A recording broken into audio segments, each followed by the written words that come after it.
Women podcast. For your career and your life, no matter what business you're in. Hello and welcome to a brand new episode of the Northern Power Women podcast. I am Sam Walker. She is Simone Roche, MBE, our great leader. You might, if you just squint, be able to hear some strums of a guitar from my downstairs sitting room where my youngest is learning how to become a musician. Do you know what, Simone? She's actually going, well, my youngest is becoming a musician. My eldest has also started playing guitar and is going to Alice Cooper's rock school here in Phoenix because Alice Cooper is from Phoenix, so set up a whole rock school in his hometown. How cool is that? That is so cool. That is the best summer school ever. Right. Oh, so my already, goodness. as anyone with children will have, no doubt, if you've got kids, you've made the deal. And the deal is if they become incredibly rich and famous, you've got to write down what you want. So I've already booked an apartment in New York City as my what I want when she becomes a famous rock star. So do you want to add anything on, Simone? She's a big fan of yours as well. So Oh, yeah, I'd like a camper van with a fan belt, please. camper van. Oh, you want the fan belt as well? Oh, because I thought you only liked camper vans without fan belts. Listen, though, while I've been training rock stars here in the USA, you've had a really busy week. Where to begin? Well, let's talk about the early careers mentoring carousel because that was a phenomenal success. Tell us about that. Yeah, and you've heard us talk about these before. We've done them in schools, we've done them in universities, we've done them way back in the day in the flesh. But this time we did an early careers and we did it in partnership with Bank of New York Mellon. Oh my goodness, it was amazing. And what we actually specifically asked for, you know how passionate we are about mentoring. You know how passionate we are. We always get overwhelmed with mentors, always get overwhelmed with people who want to pass on their knowledge, pass on their advice. So we specifically asked people to nominate or to put through the, sort of sponsor in the kind of open the doorway for people at the start of their careers to attend. Because sometimes you're like, oh no, I don't need that. I don't want to bother anyone. We've talked about this a million times. You yourself not having a mentor, all that kind of stuff. So it was fantastic. Those people in, their first sort of 5 years of their career or whatever. And we had some brilliant mentors, and we had Matthew from the Vice President of Media at Liverpool Football Club said, I've learned that people's problems are generally universal. It doesn't matter about what career path you've got or what expertise you have. They are all transferable. We have Viba. She's a senior analyst. She's a mentee from BNY Mellon. She's like, I loved being part of this networking event. There is so much to learn and improve. And the mentors were amazing. So we don't over-engineer it. We don't match you. We just put you in a room. You have a conversation and then we move you to another room. But it's like speed dating. Yeah. It's exactly that. But I love it's the outpouring of just, oh my God, I did it, and and whether that's the mentor or mentee. So great comments on LinkedIn. So big thanks. So if you're interested, get involved, sign up. We're going to have these carrying on, whether or not it's for undergrads, whether or not it's for early careers. So please, everyone can do with a bit of help and everyone has got some skill to give. So thanks everyone. But that was amazingly buzzy. So yeah, that was a brilliant kickoff, I think, last week that we had. So yeah, very exciting. That's fantastic. And I love it that you're focusing on young people, because I know we've talked a lot as well on this podcast about the fact that young people are often overlooked in organisations. They're seen as inexperienced, perhaps naive about the world of work. They don't have that kind of, they've not had any accolades put upon them like people later on in their careers have done. So people think, oh, they're there to watch and learn from me. But actually, that with Northern Power Women's reverse mentoring schemes that you've done, there's so much that you can really learn from people starting out in the career, the different attitudes they bring towards work, because some of us are so beaten down, to be honest, by the world of work, even by the time we get to our late 30s or 40s, that hearing somebody younger to go, hang on, but why would you do that is fantastic.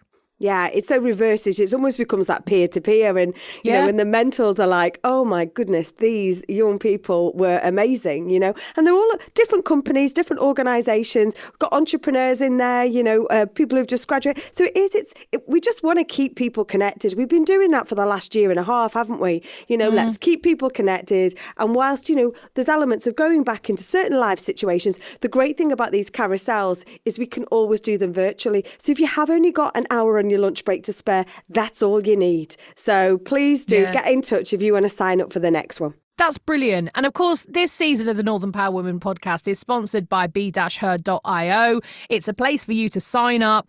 Just let the world know about who you are, what you do, and let your voice be heard. And of course, by the time this podcast is released, you would have had your big Be Heard session that's happening. But ahead of that, loads of sign-ups, loads of people getting involved. It's great. Oh, it is. And it's brilliant. And I think it's the same approach, where we've asked people to sign up for early careers mentoring and, maybe not me. It's that whole open door approach, that whole sort of person, you should do this. So if there's anyone that you think that they've got something to say, there's something that they're passionate about, please sign up because, we want to hear people's different opinions. And the whole premise of Be Heard is that if you're an event booker or if you're in the media, or if you're looking to interview someone for a podcast, then actually you can search for some brilliant people with things to say. And, we've got this session happening later today, which is at UA92 in Salford with Dr. Marnie Millard. We're actually doing it live and we're streaming it. So if you have missed it by this point, you'll be able to watch it back. So all good. You won't miss a trick.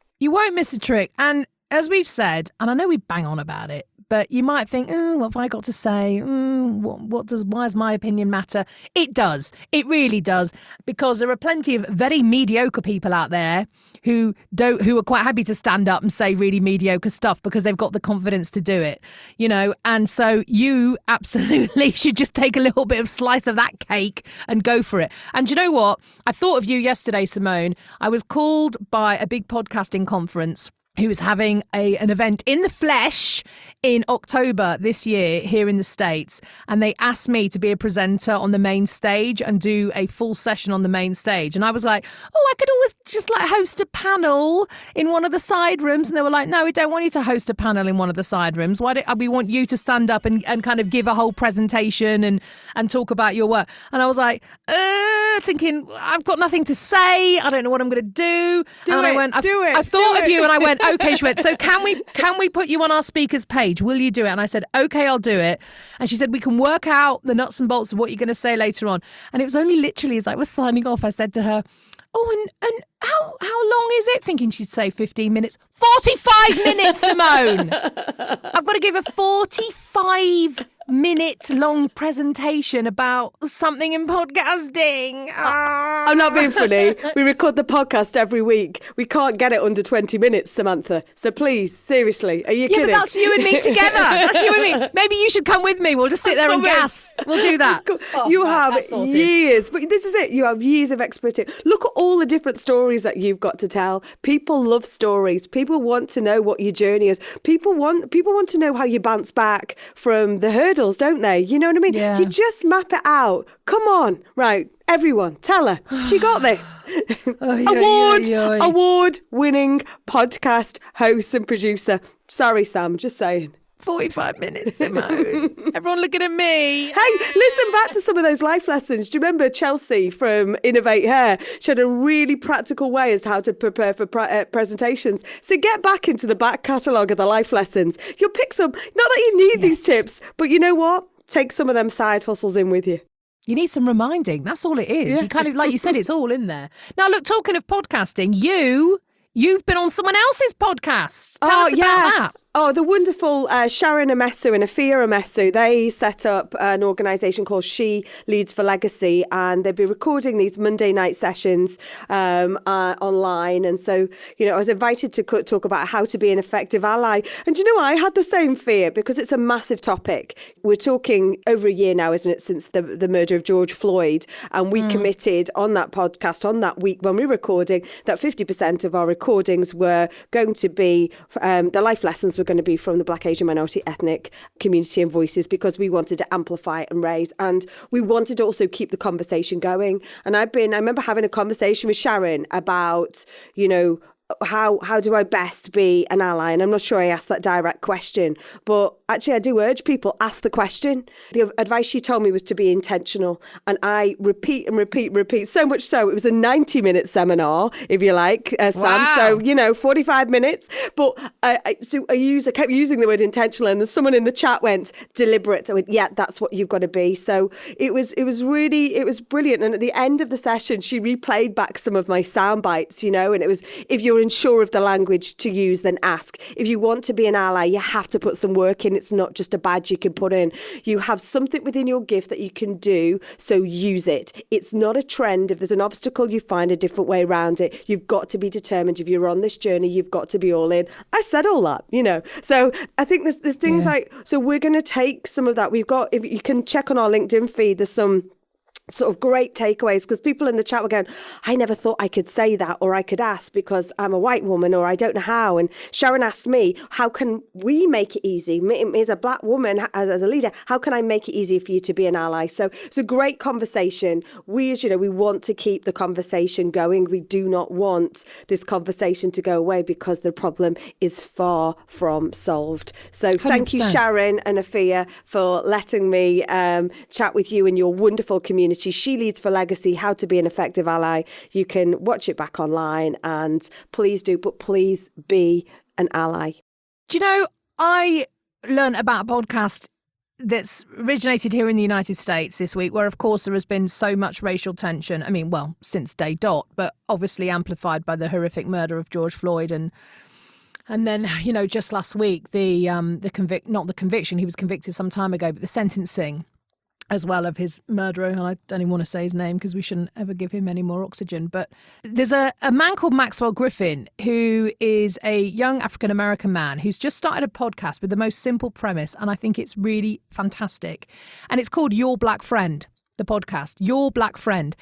He realised when he was looking at a study done by the Washington Post, 75% of white people, and this is United States, but I think it's probably higher in the UK, 75% of white people don't have any non-white friends. And this isn't that they're racist. This isn't that they have actively avoided meeting people of colour.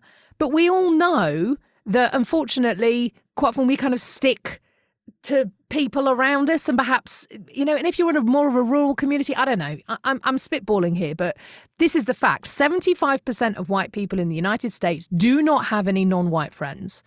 For people who do have black friends, Maxwell's written, some actually feel really uncomfortable talking about race and racism with their friends, people of colour. So every week on this podcast, Maxwell invites one of his black friends to answer anonymous questions from white people about black culture, black community, race, and everything in between. And he said, so if you don't have a black friend, my black friend is now your black friend. And it's really simple premise. And all those questions that perhaps, like you said, we feel awkward asking, or is it wrong to ask this? Is it going to be offensive? He's kind of almost, cutting out the middleman here and saying, right, I'm just going to do all your work for you, which is, quite spectacular, because I think one of the charges against white people is perhaps often we haven't made much of an effort. It's not about not being racist. It's about being actively anti-racist, is what I think a lot of us learned over the past year. So Your Black Friend, hosted by Maxwell Griffin. It's on wherever you get all your podcasts. And it's just, as I said, a really great premise. I've only listened to one so far because I only discovered it a couple of days ago. But have a listen because I think it's great. Oh, I think you just talked about that. What action can you take? And I think that was my first thing. Is you have to move from being passive to active. It's okay saying, "Oh, yeah, I'm really against this, and we have to do something about it." Well, then you do, right? Yeah. But it was brilliant. So big high five. There's an early high five for Sharon and Afia, and actually everyone on that session. The chat was huge. And actually, watch this space. We're going to do some more with this conversation because it's important. Yeah. Fantastic stuff. Should we get to our life lessons this week? Well, you know what? I think we should. So we had Armed Forces Day last week, and we had Michelle Partington on last week's life lessons. Yeah. This week we've got the brilliant Gillian Charlton, who manages a team in the British Army responsible for managing risk relating to child protection and domestic abuse. So really serious here. Gillian is a cancer survivor and uses her experience to support others as an executive member of the Armed Forces, chronic conditions and Disabilities in Defence Network. So again, really powerful there. The British Army were a big supporter of our MPW Live International Women's Day event earlier this year. So here are Gillian's life lessons. My name's Gillian Charlton. I'm a serving warrant officer with the British Army, and I currently manage 2 teams who deliver specialist welfare support to soldiers and their families across the northwest and the west of England. Have you ever changed careers? I've served with the British Army for 22 years now, but in that time I have made 2 significant career changes within my military career. Both occasions I went from one military role to one that was completely different. On both occasions I was doing really well in my chosen career, but became aware of different opportunities that I felt more suited my skill set at that time. Really pleased that I made both of those transitions, and I've been in my current role for the past 11 years, which has given me lots of really exciting opportunities and challenges. When has a failure turned out to be a positive experience? In 2018, I was diagnosed with breast cancer and underwent treatment and made a successful return to work. So not really a failure, but definitely a negative experience that I was absolutely committed to turning into a positive.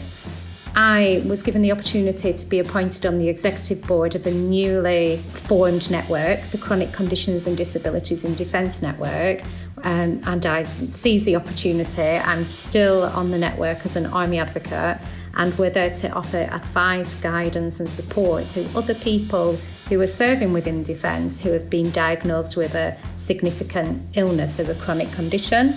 I also applied for a place on the Invictus Games team, and I'm currently training as part of Team UK to go to The Hague next year and completing the Invictus Games. And again, I use that platform to raise awareness, to share my story and to reach out and support others who might be struggling with a diagnosis of a significant illness of their own. And I'd like to show people that actually a diagnosis isn't the end, and you can still continue to have a rewarding and fulfilling career in defence or in any other organisation following treatment and following diagnosis. If you are a working parent, how do you cope with the guilt factor? Well, I am a working parent. I've got 2 boys who are both at high school now, so a little bit easier to manage a career around. To complicate matters more, my husband is also serving in the Army, and we both have very busy, very demanding jobs. I don't feel that guilty, and I guess that's because the hard work that I've done prior to having my boys and the career that I've established means that I've experienced social mobility. I can give them many, many opportunities that I wasn't able to access when I was a child. I feel that I'm always role modelling for my children. I'd like to think that they'll take on some of my work ethic and my values and my beliefs, fingers crossed. And yeah, I don't generally feel guilty, nor do I think anybody should, whether that be for being a working parent or not at all, because we're all doing the best we can. And I think most of us are doing an absolutely fantastic job. When have you felt the fear and done it anyway? So I'm in the British Army. The job is all about feeling the fear and doing it anyway. And we're all trained and developed to do that. I guess for me, I'm constantly feeling the fear and doing it anyway. I seize every opportunity that comes my way. I'm always throwing my hat in the ring for different things. Whether I feel that it will be outside of my comfort zone or not, I like to get involved. I like to stretch myself and I like to grow as an individual. So I can't really give one specific example, but it is part of my character and part of my makeup that I jump in feet first and just get involved. What has surprised you about working life?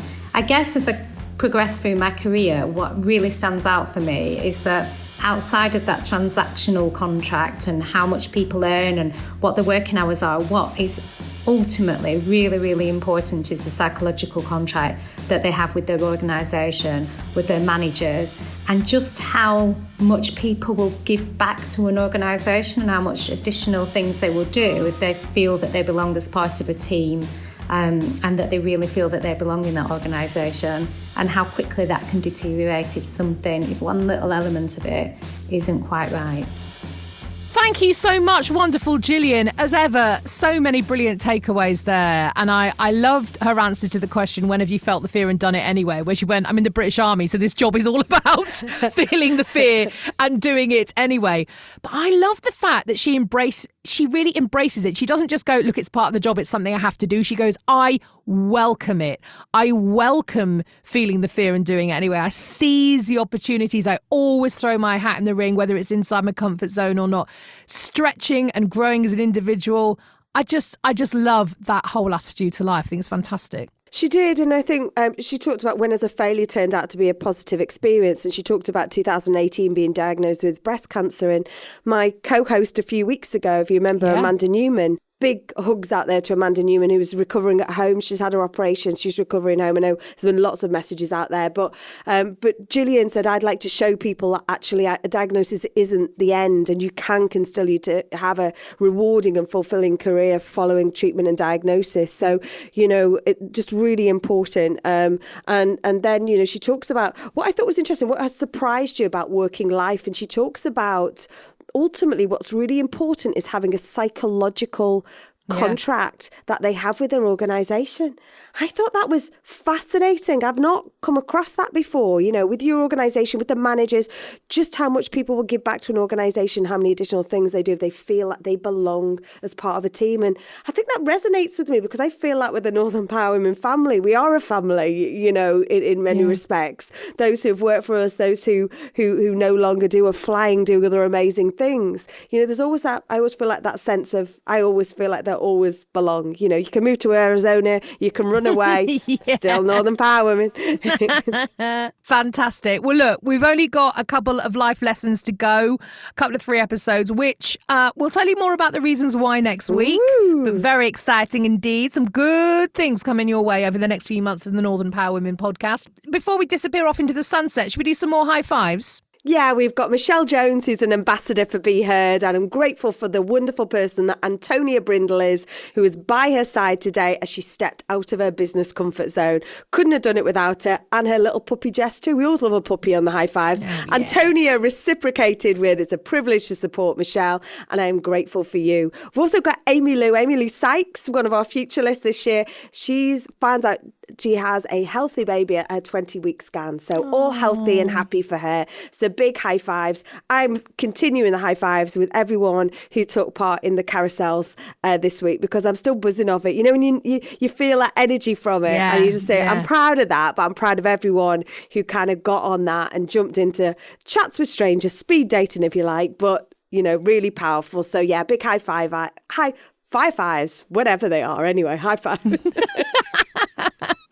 I love it. Well, look, as we said, in this current form, couple more weeks to go of the Northern Power Women podcast. So do get your high fives in. You can get in touch with us on LinkedIn. Just search for Northern Power Women, at North Power Women on Twitter. You can email via the website. Just head for northernpowerwomen.com. Let us know your high fives. That person in your life who's kind of gone the extra mile, done something spectacular for you. Or if it's you want to big up, you've achieved something big in your life, love to hear from you. Please do get in touch. Right then, it is time for us to disappear off into the sunset. The next episode is coming your way on Monday, July the 12th. Until then, she's Simone Roche, I'm Sam Walker, and the Northern Power Women podcast is a What Goes On media production.